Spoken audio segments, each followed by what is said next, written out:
wala ngang paghahanda kasi wala tayong nakitang framework, no? Kasi dapat yun kasi sa ilang taon natin diyan, dapat kahit sinong presidente, dapat talaga mayroon ng mekanismo na kung sino mang presidente, pagka press mo ng button diyan, tatakbo na lahat, no? Yung repatriation, yung alam mo yun. Mm. But now we see na, well, actually, we don't see anything, no? Puro rhetoric lang at motherhood statements, no? Puro salita lang, no?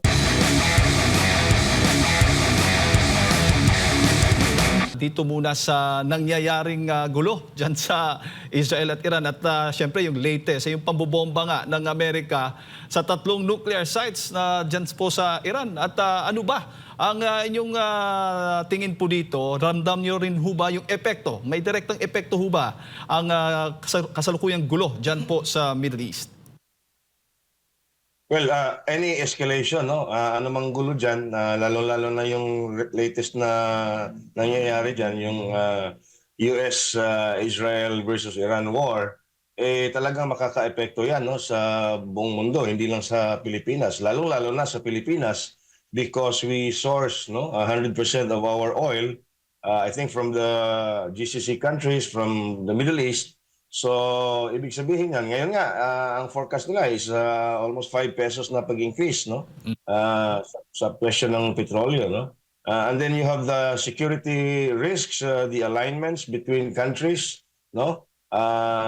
Even if this is just a conflict between the Americans, Israel, and the US, yung mga geopolitical alignments will also play a big part, no? Dito sa mga desisyon ng mga foreign policy ng iba't ibang bansa, lalo-lalo na yung Pilipinas. Oo, sa tansya nga, Sir AB, bukas ay possible yung presyuhan nga ng ating mga petrolyo, produktong petrolyo, nasa 4 pesos at 90 centavos hanggang 5 pesos at 20 centavos ang itataas sa kada presyo nga o sa kada litro nga ng diesel. Nasa 3 pesos at 20 centavos naman hanggang 3 pesos and 40 centavos ang itataas sa kada litro ng gasolina. Ikaw ba, nakikita mo ba ang ating gobyerno ngayon ay may mga paghahandang ginagawa? May mga plano ba para maibsan naman ang bigat ng mararamdaman o mararanasan, inaasang mararanasan ng ating mga kababayan?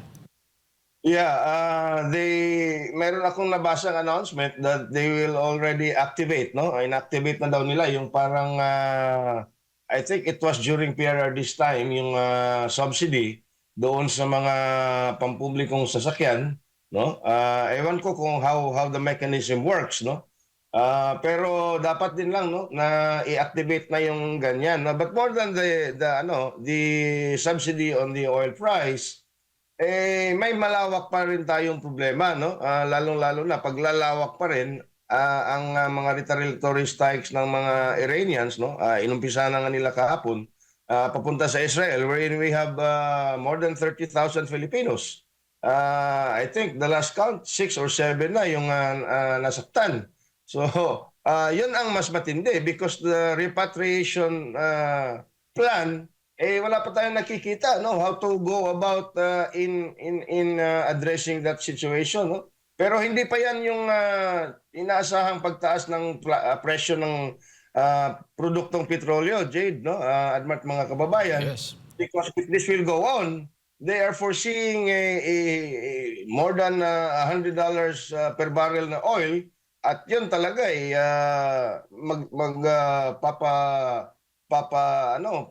parang pasanin na yan na krus ng ating mga kababayan pag biglang bumalik na naman sa 80 pesos, 85 pesos to a liter ang presyo ng gasolina at krudo.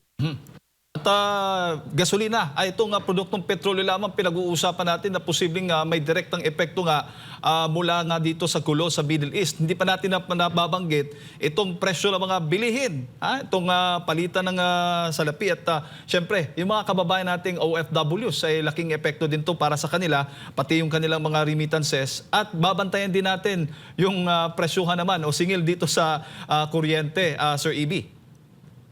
Tama, no?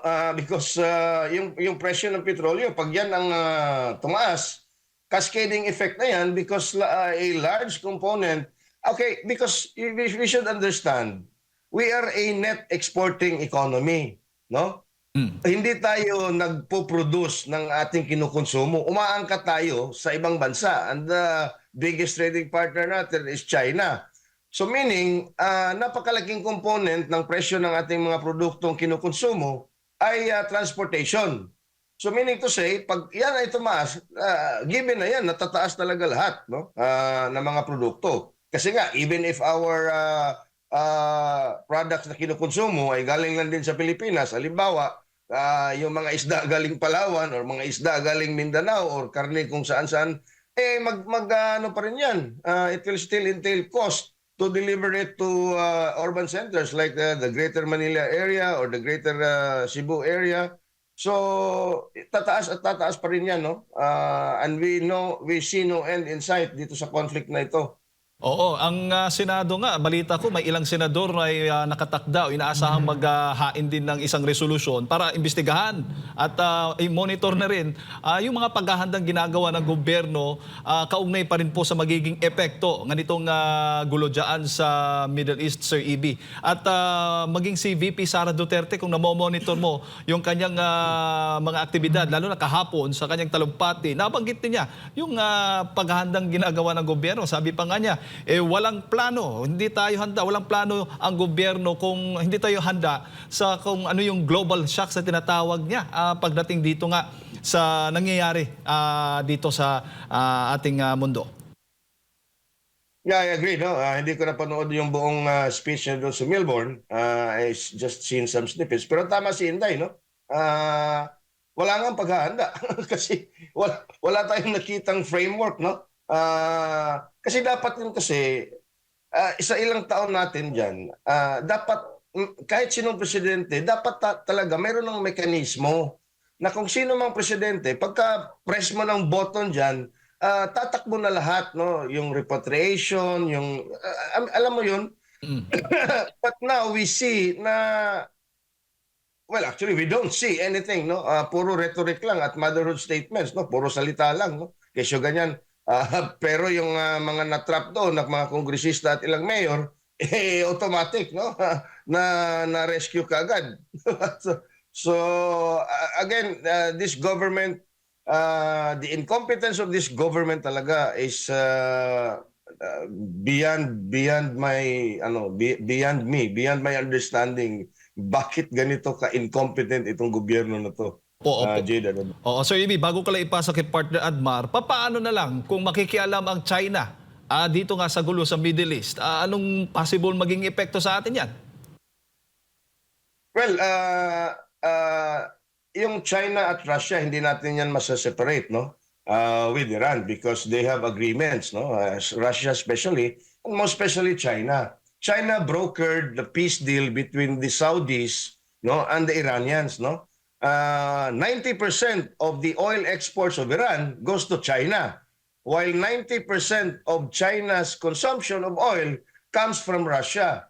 So they have an intertwined economy, they have intertwined interest, and that interest is again the hegemonic ambitions, no, of the Americans. So ngayon, I really don't think na sasali ang China actively sa conflict, but we've seen reports already. We've heard reports that China is probably supplying the Iranians, no, with industrial products, probably to help in their efforts, no, doon sa mga counter strikes nila. At makikita natin ito na this is actually itong atake na to sa Iran is actually also an assault on the BRICS nations, no? Because if you remember, yung BRICS, no, Brazil, Russia, India, China, and South Africa, nadagdagan na ngayon. Nandyan na yung Iran. I think that was only last year, no? Indonesia is now, I think, an observer status ba yun?